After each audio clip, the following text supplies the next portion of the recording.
어제는 예레미야를 통해서 바빌론의 포로로 잡혀간 자들에게 쓴 편지의 말씀을 증거했습니다. 바빌론의 포로에 잡혀갔지만은 그들이 그곳에서 70년 동안 하나님을 찾고 그리고 하나님의 말씀대로 그 땅에서 번성하면 70년이 차고 난 다음에는 예루살렘으로 다시 돌아오게 될 것을 말씀하셨죠. 어려움을 당할 때 그것이 저주가 아니라 하나님의 평안이다. 그리고 미래요 희망이 된다고 말씀했습니다. 어려움을 당할 때 우리는 그 어려움을 통해서 하나님의 뜻을 발견하고 그리고 그 하나님의 뜻 가운데서 우리가 참 이런 어려움을 당하게 된 그 원인이 무엇인가를 깨닫고 회개하고 그리고 더 주님을 찾게 되면 그 어려움, 그 징계가 도리어 더 큰 하나님의 축복을 받게 된다는 그 사실을 말씀하고 있고 이것이 하나님의 뜻이라고 말씀하고 있는 것입니다. 오늘 읽은 성경 본문에 볼 것 같으면 예루살렘에 남아있는 유다에 남아있는 사람들에 대해서 이야기하고 있습니다. 유다에 남아있는 사람들에 대한 이야기를 어떻게 말씀하고 있느냐. 그들로 하여금 그들은 썩은 상한 무화과 나무처럼 될 것이다. 그래서 그들이 전쟁과 기근과 또한 전염병으로 인하여서 고통을 당하게 될 것이다 라고 말씀하고 있습니다. 왜 그렇게 말씀하셨을까? 또 왜 이렇게 남아있는 자들에 대해서 하나님께서 그런 예언을 예레미야를 통해서 하시고 계실까 할 때 예레미야 24장에 볼 것 같으면 무화과에 대한 이야기가 나옵니다. 그래서 좋은 무화과와 썩은 무화과, 상한 무화과에 대해서 예레미야 24장에 예언하면서 포로로 잡혀간 자들은 좋은 무화과가 될 것이다. 그래서 그들은 그곳에서 훈련받고 그것에서 하나님을 더욱더 의지하고 나감을 통해서 왜냐? 그것이 하나님의 계획이고 하나님의 뜻이기 때문에 하나님의 뜻과 그 계획 속에 들어가 있는 자들, 거기에 순종하고 있는 자들은 좋은 무화과가 될 것이요. 그것에 순종하지 않고 이 유다에 남아있는 예루살렘에 남아있는 자들은 썩은 상한 무화과가 될 것이다 라고 예언한 것이 예레미야 24장에 있는 말씀이죠. 오늘 우리는 이 말씀을 통해서 예루살렘에 남아있는 사람들은 1차 포로가 2차 포로 그리고 3차의 마지막 멸망하게 될 때까지 굉장히 고생들을 많이 합니다. 하나님의 뜻에 그들이 순종하지 않고 그냥 남아 있었기 때문에 그렇죠. 하나님의 뜻은 가서 너희들이 포로 생활하고 바벨론의 멍에를 메어야 된다 하는 것이 하나님의 뜻이었는데 그 뜻에 순종하지 아니함으로 인해서 그들은 고통을 당하고 그들이 BC 586년에 멸망을 당할 때에는 1년 반 정도 포위를 당해서 그때 당시 상황이 어떤 상황이었느냐 하면 먹을 것이 없어서 자식을 먹는 그와 같은 또 젖먹이가 그 입천장에 말라갖고 그 젖을 줄 사람이 없는 그 정도로 고통스러운 그런 어려움을 당하게 돼서 전쟁과 기근과 전염병으로 고통을 당하게 됐다는 사실이죠. 이것은 그들이 하나님이 전해주신 그 말씀, 그 말씀에 불순종했기 때문에 그렇다라고 말씀하고 있습니다. 19절에 볼 것 같으면 여호와의 말씀이니라 너희들이 내 말을 듣지 않았기 때문이니라 내가 내 종 선지자를 너희들에게 꾸준히 보냈으나 너희는 그들의 말을 듣지 않았으니라 여호와의 말씀이니라. 오늘 우리의 생각대로 우리가 되지 아니한다 할지라도 꾸준하게 하나님은 우리에게 말씀하십니다. 오늘 우리가 그냥 말씀을 들을 때 그저 한쪽 귀로 듣고 그냥 끝마치는 그런 것이 아니라 그 말씀을 우리가 듣고 마음판에 새기고 그리고 그 말씀대로 돌이키고 하나님을 찾고 하나님 말씀대로 순종하는 것, 그것이 얼마나 중요한 것이에요. 그 말씀대로 순종하지 아니하면 결국 가서는 하나님의 말씀대로 참 전쟁과 기근과 전염병, 나중에는 몹쓸 먹을 수 없는 몹쓸 무화과 같게 하겠다. 17절에 그랬죠. 다시 한번 17절 말씀 보면 만군의 여호와께서 이와 같이 말씀하시되 보라 내가 칼과 기근과 전염병을 그들에게 보내어 그들에게 상하여 먹을 수 없는 몹쓸 무화과 같게 하겠고.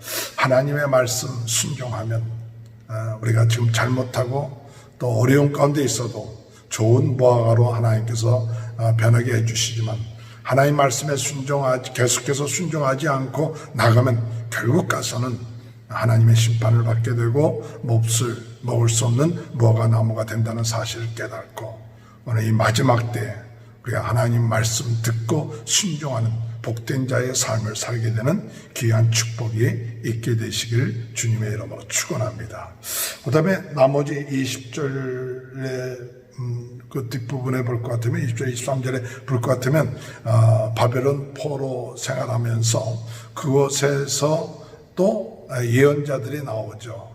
선지자들이 나오는데 거짓 선지자들이 나오죠. 예레미야가 그들에게 편지를 써서 70년 동안 후에는 하나님께서 이스라엘 백성들을 다시 가나안 땅으로 예루살렘으로 회복하여 줄 것이니까 열심히 하나님을 의지하고 또 기도하고 또 결혼하고 또한 집을 짓고 70년 동안 열심으로 하나님을 믿고 의지하라. 그렇게 했는데도 불구하고 거짓 선지자들이 나타납니다. 21절에 볼 것 같으면 아합과 시드기야라는 선지자죠. 악한 왕의 이름과 같은 이름의 선지자인데 이 두 선지자가 나와서 또한 바벨론이 멸망할 것과 조석이 돌아갈 것 이런 예언들을 또 함으로 인해서 사람들의 마음을 헷갈리게끔 만들죠. 우리야 지금 이 예레미야 예언자가 전한 그 말씀을 우리는 지금 지났기 때문에 그 말씀을 받아들일 수 있지만은 그때 당시 또 이런 거짓 예언자들의 그 얘기 때문에 많은 사람들이 어려움을 당합니다. 그리고 자꾸 미혹이 돼요. 그러니까 하나님의 말씀을 어둠의 세력은 이 거짓 영에 의해서 사로잡혀갖고 거짓 예언을 하게 되는 거죠. 그 사람네들도 이것이 거짓 예언인가? 그것이 바로 자기 자신들이 제대로 깨달지 못하고 하는 예언이 되는지도 모르죠. 왜냐? 거짓 영들에 의해서 역사함을 당하기 때문에 거짓을 말하는데도 그게 거짓말인 줄 모르는 거예요. 오늘 악한 영들에 의해서 거짓을 말하는데도 사람들은 그것이 거짓인 줄 모르고 말을 하고 행할 때가 많이 있습니다. 그것은 뭐냐? 악한 영들에 의해서 그 마음이 미혹되고 그 생각이 미혹되고 삶이 미혹되었기 때문에 그렇죠. 그렇기 때문에 항상 우리가 깨어서 하나님의 말씀 성령의 충만함을 받을 수 있고 성령의 인도함과 깨어 있을 수 있도록 인도해달라고 악한 영의 미혹을 받지 않도록 하는 것이 참 중요합니다. 이 아합과 시드기야는 나중에 어떻게 됩니까? 그들이 거짓 예언을 할 뿐만 아니라 또한 그들의 생활이 잘못된 그런 생활을 했죠. 23절에 볼 것 같으면 그들이 이스라엘 중에서 어리석게 행하여 그 이웃의 아내를 간음하며 내가 그들에게 명령하지 아니한 거짓을 내 이름으로 말함이라.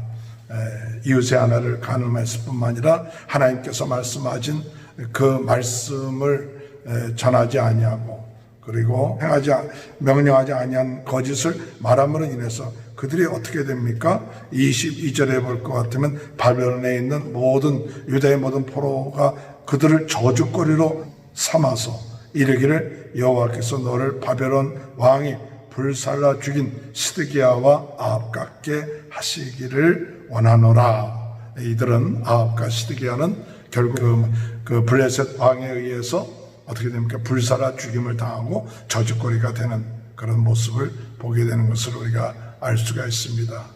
하나님의 말씀을 떠나면 윤리적으로 타락하죠. 하나님의 말씀을 떠나면 사람들의 조롱거리가 되는 것입니다.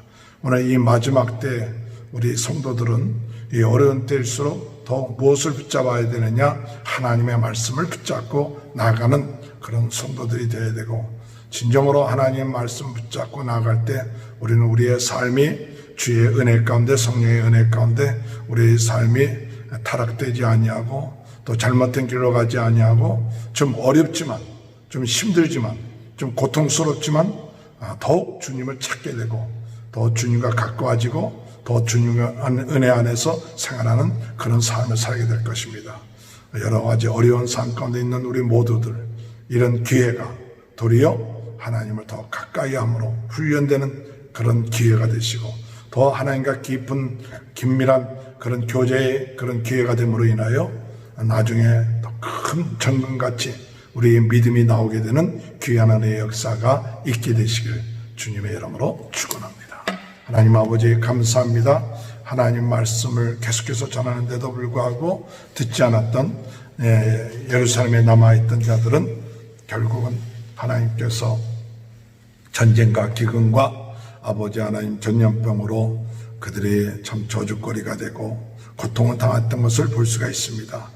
그러나 하나님의 말씀에 참 뜻에 순종해서 하나님 아버지 포로 가운데 있었던 자들을 하나님께서 훈련시켰던 것을 감사드립니다. 거짓 선지자들이 나와서 그들을 또 괴롭힐 때 거짓 선지자들이 결국 그들이 저주거리가 되고 화형을 당하는 그런 모습들을 봅니다. 오늘 이 마지막 때에 저희들이 하나님의 말씀에 쓰게 하시고 더욱 주님을 찾게 하시고 하나님 말씀대로 사는 저희들이 되게 도와주옵소서. 코로나 바이러스로 전 세계가 어려움을 가운데 있는데 이럴 때일수록 하나님 이것이 재앙이 아니라 이것을 통하여 더 하나님 앞에 가까이 갈 수 있는 그런 소망의 기회가 될 수 있도록 인도하시고 이와 같은 결과가 온 것에 대해서 회개하고 돌이키고 이제 하나님 말씀대로 살겠다는 그런 다짐할 수 있는 기회가 될 수 있도록 은혜 허락하여 주옵소서. 우리 모든 성도들의 가정, 자녀들, 또 경제적인 문제, 모든 일에 하나님 축복하시고 하나님 역사하여 주옵소서.